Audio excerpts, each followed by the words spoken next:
Welcome back guys. So in this tutorial we will be learning what are HTTP requests and what are HTTP responses.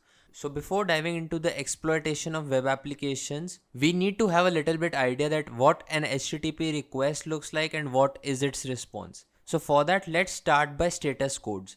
So what are status codes? So majorly there are 5 divisions that we have.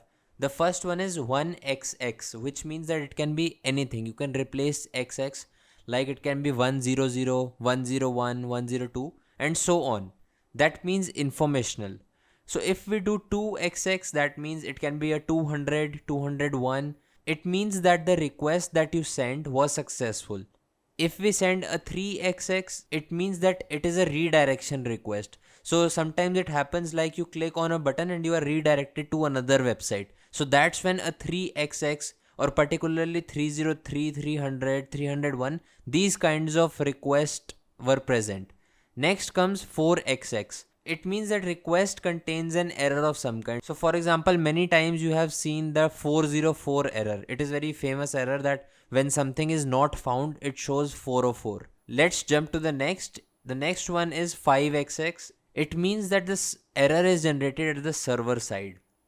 So for better understanding, let's look at an HTTP request. This is what a general HTTP request would look like. I mean, modification and changes will always be there, but let's understand this particular request. So first comes the method. There are few methods like get, post, delete, put. So here the request was using a get method. The following is which directory or which page needs to be fetched. So for example, we are logging in, so it will be login.html or whatever the application logic is present behind. So whatever the name of the page has been given or the directory, that will be fetched. Next comes the HTTP version.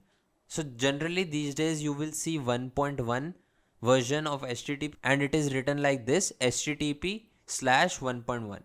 Next comes user agent, which has basically your browser details and so on. These things are known as headers, like user agent, host, accept language. These are known as HTTP request headers. So accept language, accept encoding, these are certain more headers that are set automatically. Let's see, if we generated this kind of a request, what kind of response should we expect? So this is a general HTTP response. Now here you can observe that the very first thing is HTTP version. Second comes the status code. Now if you remember, we have discussed it few minutes back: 1XX, 2XX, and so on. So here 200, and what does it mean? And the third part says what does the status code mean? So 200 means okay. That means that the resource was fetched perfectly, login.html that we requested. Now these are the response headers: date, server, which server is being used, content length, content type, and connection. These are known as response headers. Now the HTTP response has a response body also. So when we requested for login.html, what did it fetch? It will be returned in the body. So for example, here it is written that hello hackers. So in the h1 tag, that means the biggest size of the font, the hello hackers will be returned on the page. So this was just an example. That's why we have taken a small code snippet. Hopefully this will help you in understanding the web exploits further when we are trying to exploit web applications. Thank you for watching this tutorial.